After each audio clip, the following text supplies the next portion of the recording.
Hello students, let us complete chemistry in everyday life with this third part, the final part.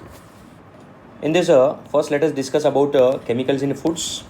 Chemicals are added to food to increase shelf life, that is to preserve them for a longer time, to enhance the appeal and to improve nutritive value.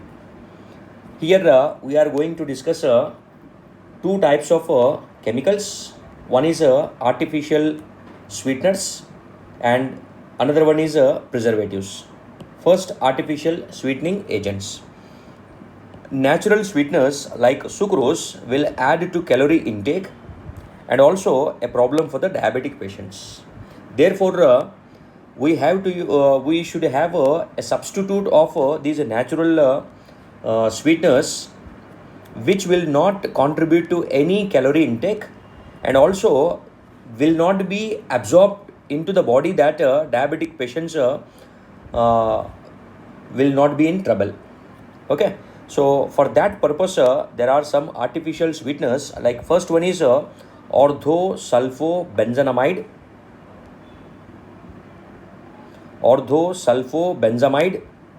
or saccharin.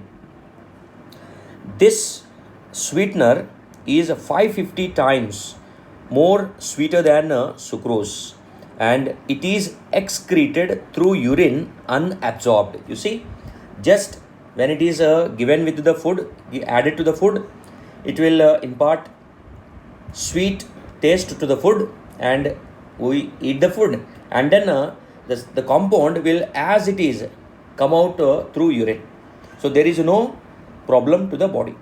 Okay, so the structure of the compound saccharin is like this. You see, this is benzamide, and benzamide, this is the ortho position. So at ortho position SO2 group is present, therefore it is called as a orthosulfobenzamide saccharin. Okay, next, second is aspartame. Aspartame is most successful and widely used artificial sweetener. It is just 100 times sweeter than cane sugar, that is sucrose. Its usage is limited to cold foods and soft drinks. Why is it used only for cold substances, cold foods and soft drinks only? Because it is unstable and will decompose or degrade at cooking temperature. Therefore, if any food you are cooking, then aspartame cannot be used as a sweetener. The other artificial sweeteners you have to select. Remember this point. And aspartame, if you come to the structure of the compound, it is actually a dipeptide of first amino acid aspartic acid and second amino acid phenylalanine. Phenylalanine methyl ester is taken. Okay, so aspartic acid plus methyl ester of phenylalanine together will form aspartame. Then third one, sucralose. Sucralose is a trichloro derivative of sucrose. We know sucrose is a disaccharide of alpha glucose and beta fructose. And its taste is also just like similar like sucrose, and it is stable at cooking temperature. Therefore, no problem in using it for any type of foods, and it does not provide any calories also, and it is 600 times more sweeter than sucrose. And coming to its structure, you see, glucose has one chlorine. Among the three chlorines, glucose has one chlorine, fructose has two chlorine atoms. This is one point. Second point, whatever the chlorine is present in glucose, that is present in the axial position. Whereas the two chlorines present in fructose are on the first and sixth carbon atoms. Okay, then last one is elitame. Even though it is more stable than aspartame, but its sweetness cannot be controlled because it is highly sweeter than sucrose, 2000 times sweeter than sucrose. It is also a dipeptide of aspartic acid and alanine. You see here, aspartame is a dipeptide of aspartic acid and phenylalanine, but here it is a dipeptide. Allitame is the dipeptide of aspartic acid and alanine. Okay, so aspartic acid is similar here. In case of aspartame, phenylalanine is the amino acid, whereas in case of allitame, alanine is the amino acid, second amino acid. And also remember here it is a 4-membered ring is present in allitame. 4-membered ring is present. Okay. Then second type of chemicals in foods, that is food preservatives. The natural food preservative like table salt, sugars, vegetable oils, and also sodium benzoate can be used. But sodium benzoate you have to use in a limited quantity, and it is also metabolized in the body. And other food preservatives are sorbic acid, salts, and propanoic acid. Sorbic acid structure I have given here. You can see sorbic acid has 2 double bonds, and for the both double bonds, the stereo center is of trans configuration. Okay, so the food preservatives, how many we are discussing here? Table salt, we already know pickles are made with the table salt. Then sugars, vegetable oils, sodium benzoate, sorbic acid, salts, and propanoic acid. 6 food preservatives we are discussing here.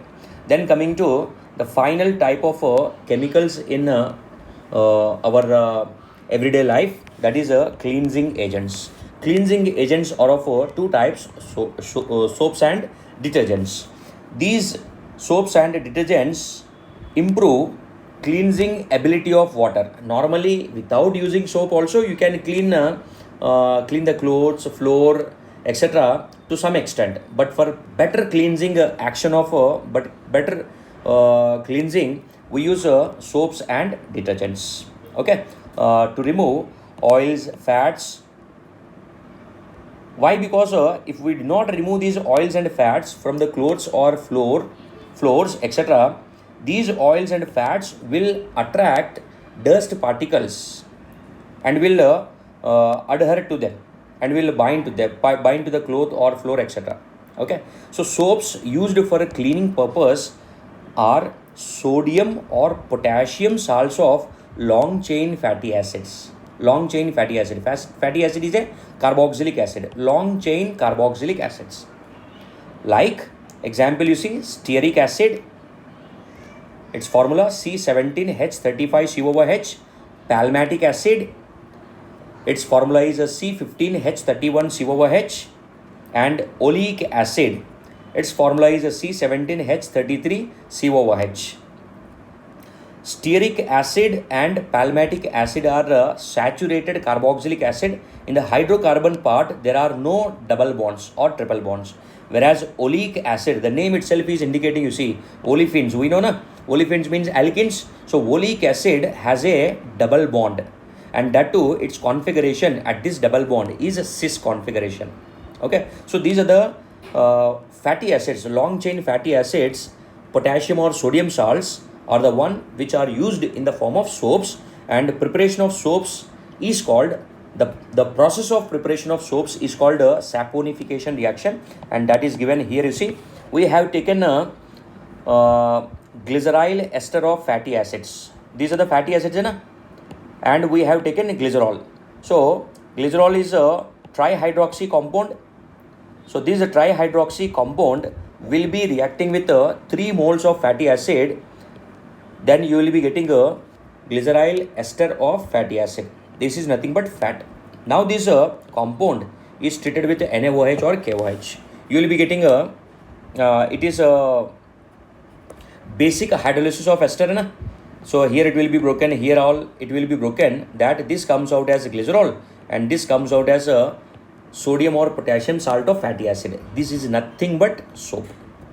And the glycerol obtained will be recycled. And here we have used NaOH. We can use even KOH also. In fact, usage of KOH is better than NaOH because potassium soaps are softer to skin than sodium soaps like baby soaps and all, like. Okay, then different types of soaps we have to discuss here. Soap applications like toilet soaps are made by using a better grade fats and oils, and care is taken to remove the excess of alkali. Whatever NaOH or KOH you have added, it is taken care that complete these alkalis are removed off. And afterwards, color and perfume are also added so that it becomes pleasant in smell and attractive to see. Then floating soaps. So there are some soaps which float on water. So these are made by beating tiny air bubbles before hardening. Okay, so before soaps are made by hardening the paste, na? So before hardening, they are pumped with tiny air bubbles and will be beaten. Then air bubbles will be locked in this paste, and then when it is hardened, then the density decreases, that it starts floating. Okay, one of the example I have given here. Then transparent soaps. So you can see in the picture the transparent soaps, and many of us might have already used also, like all types of pear soaps are transparent. These are the soaps made by dissolving the soap in ethanol and then evaporating excess of alcohol, excess of ethanol. Then medicated soaps are also present, in which some medicinal value substances are added. Then shaving soaps. Shaving soaps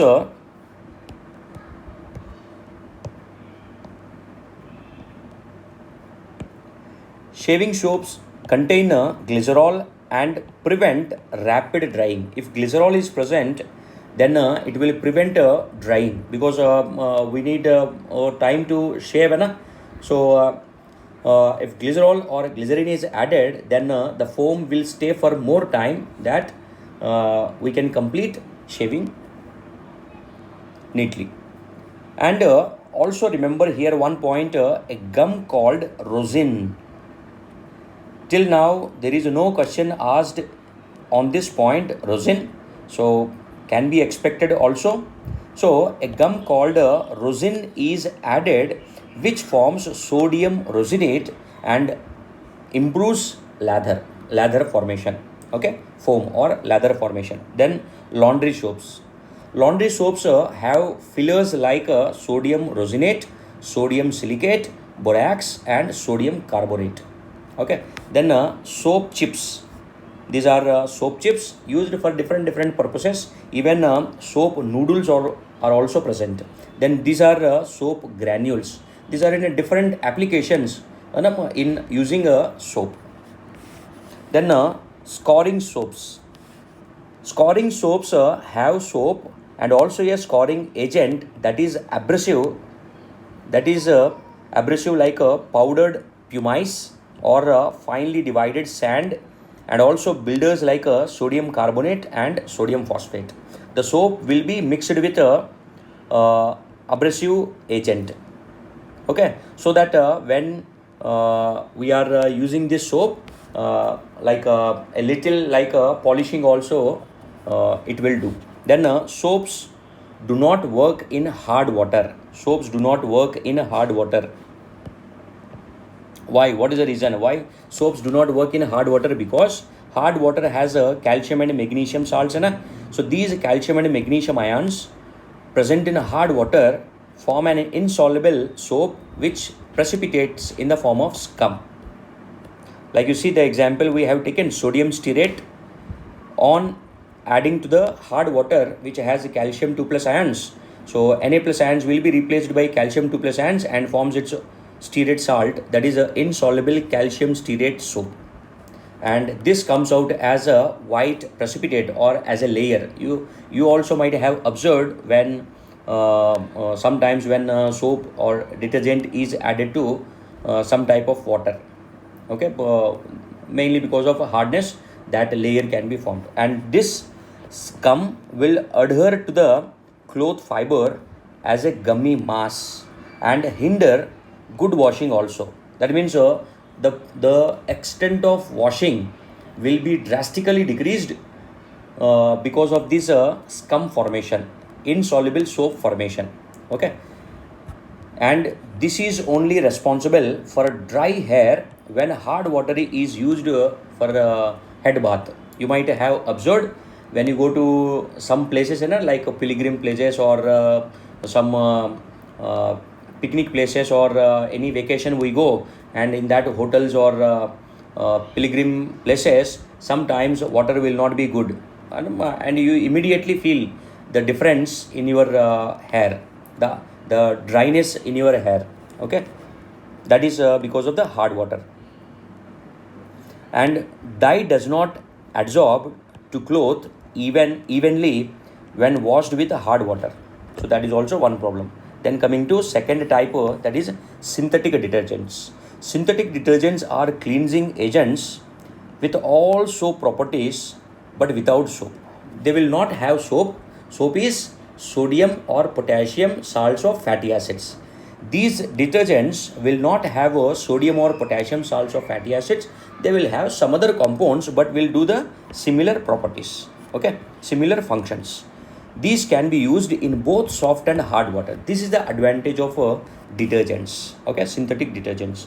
Three types of synthetic detergents are there: anionic, cationic, and non-ionic detergents. Anionic detergents.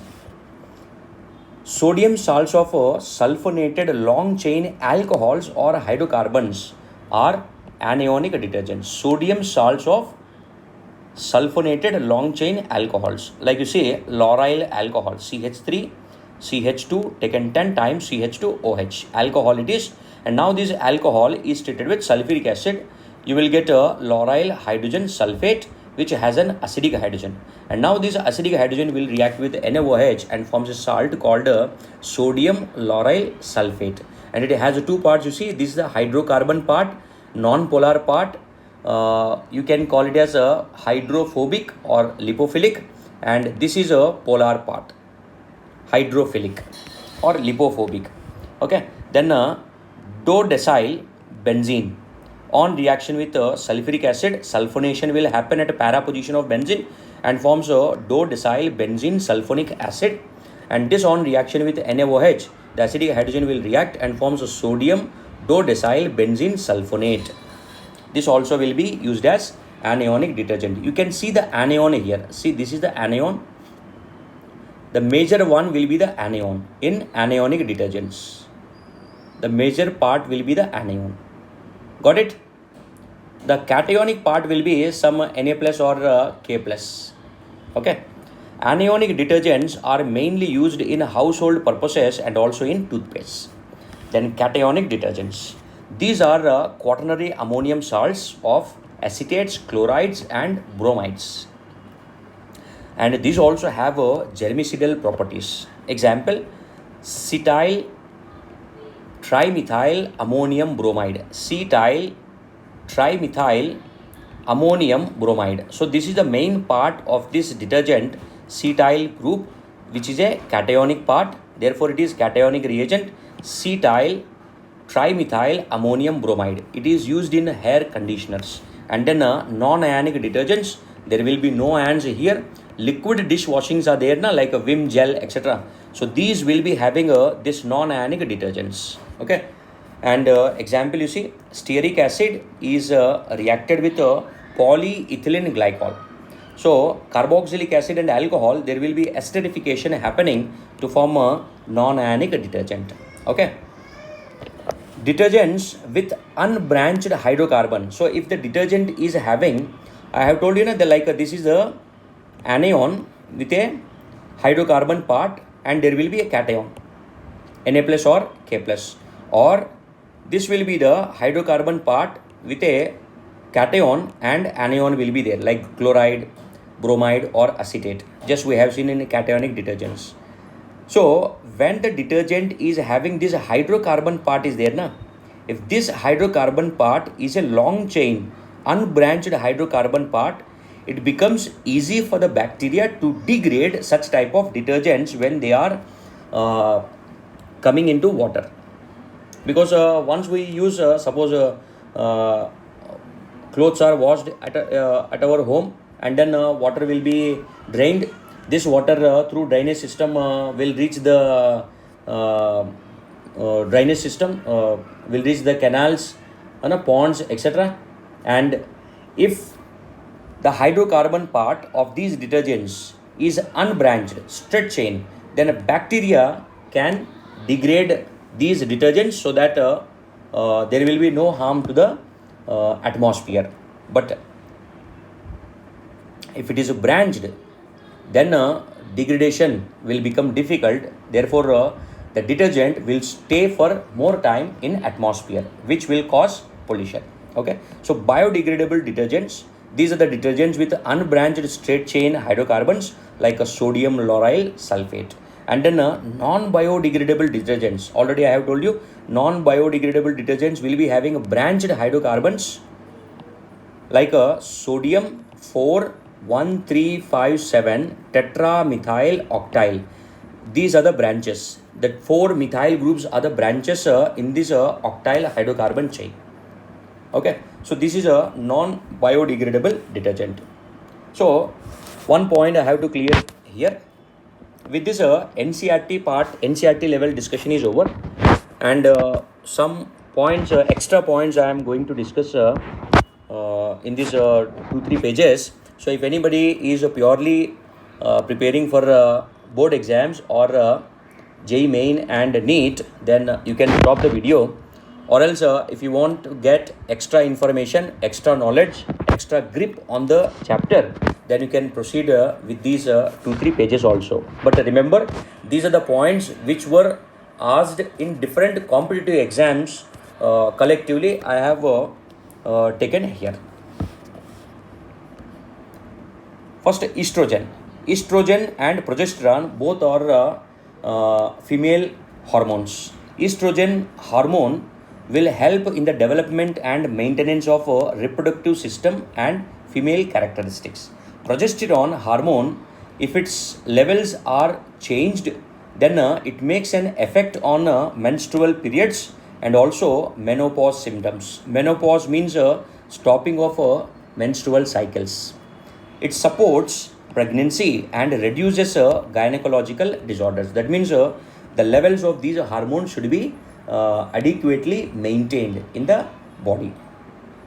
Then next, Saheli is a tablet which has a drug called ormeloxifin or centroman. Ormeloxifin or centroman, it is a non-steroidal oral contraceptive used for birth control. It acts on estrogen receptors. And another drug is also there, medicine is also there, that is a morning after pill, mifepristone. The drug name is mifepristone. It is also used for birth control. Then menstranol, it is also a oral contraceptive used for birth control and also menopause hormone imbalance. If any problems related to menopause are there, for them also menstranol can be used. Okay. Then chloromycetin, it is used to treat bacterial eye infections. Then dichlorometaxylenol is used as antibacterial in body deodorants. In the advertisements, you will see if this deodorant is sprayed, the clock-like diagram will come saying that 99% of germs are killed. That is responsible because of this type of compounds, dichlorometaxylenol.